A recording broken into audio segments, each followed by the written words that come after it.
part of my own reflection as I was wrestling with what St. George saying to me. He touched onto a number of things, for example, to do with inner child and the woundedness that we bring and the struggles in the hidden recesses of our memory, our psyche, and the way in which I think the real struggle against evil within ourselves is often something to be found in the hidden places. This is an icon of St. George, not the dragon, not the devil. The devil is literally being pushed out of the way. The saint comes and rescues us. So that sort of creates an arc which pushes the devil down. One of the things is you don't want the horse to be big. The horses, as it were, in nature, tend to be big in comparison to their rider. But in the icon, we sort of change that a little bit. So the saint really is what is presented in the icon. So there's this sweep, and the figure right in the middle holding our attention.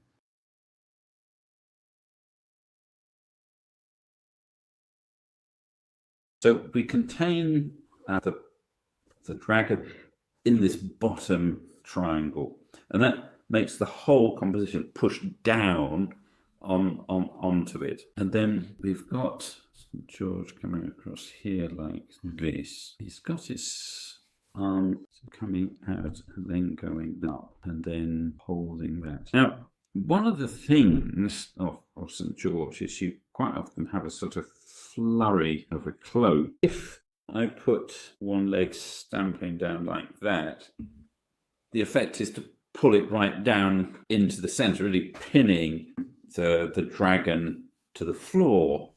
And then we need some sort of background. So if we do the mountains things, mountains, the ascent to God, the struggle of spiritual warfare, that sense of the desert as a place of battling the demons.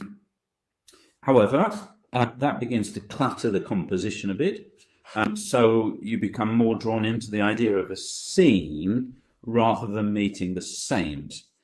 But I think in this particular example, I might reduce it down to a sort of more arid strip of ground at the bottom.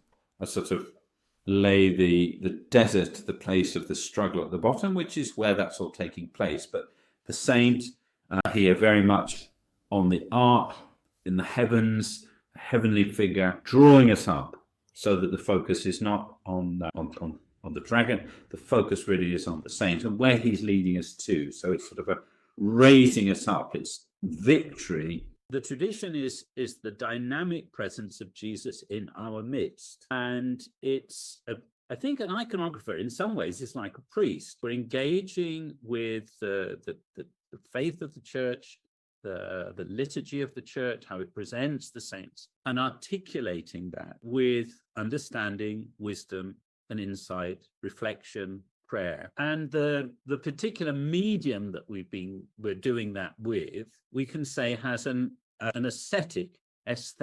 So one of the temptations when it comes to, if you let your imagination run, and that's a good thing, but if it's motivated by your own ego, then what you get drawn to are the things you like to do, whether it's a silver cover, whether it's all the embroidery on Our Lady's garments, whether it's all the little details and funny stuff you can do in the gold.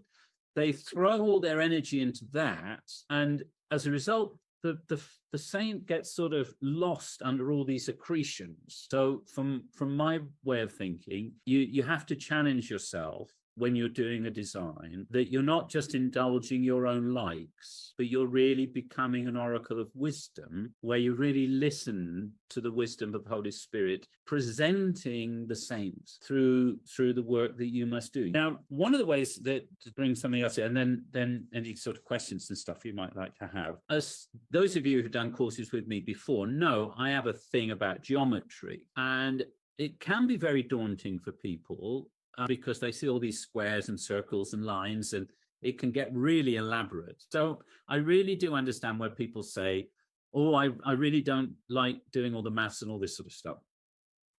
But one of the reasons why I really quite like geometry is because you don't have to do any measuring. Once you've got your circles set up, it really sort of does it for you, and you just follow around and join things up. They open things up in a wonderful way, and they really speak of the divine presence because they have no beginning and no end. So for me, that is a wonderful, wonderful way of very simply being able to break open the mystery of that space. And the design that I was doing was in relationship to that breaking up of the space.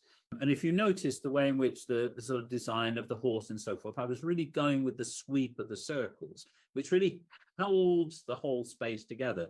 And the horse really fits within it. Now, when you see the final piece like this, you're not thinking, oh, I can see a circle and a square and a circle and a square. It sort of has dissolved into the composition. But you see something which has movement and stillness. It has a tranquility. And that tranquility is what enables us to pray. It takes us into the space, and we can rest visually in the space. So it becomes contemplative. This might not be the most brilliant icon that's ever been made, but there is a real tranquility about it. You really do meet George here and get taken in something. So if your homework is now to start sketching. So not tight, not uptight, but really just, being free and letting your inspiration take hold. What do you think? And getting that sort of critique from each other becomes the way in which we really listen to how the image is speaking, how God is speaking to us through the tradition of the icons of St. George, and how it's beginning to sort of rest in us and therefore through us onto the space. You might want to just sort of sketch away for the next 2 weeks as you listen and see and feel it, and just have a nice visual time, a little visual retreat with St. George. Just allow the grace of the Holy Spirit to carry you along without fretting, and just allow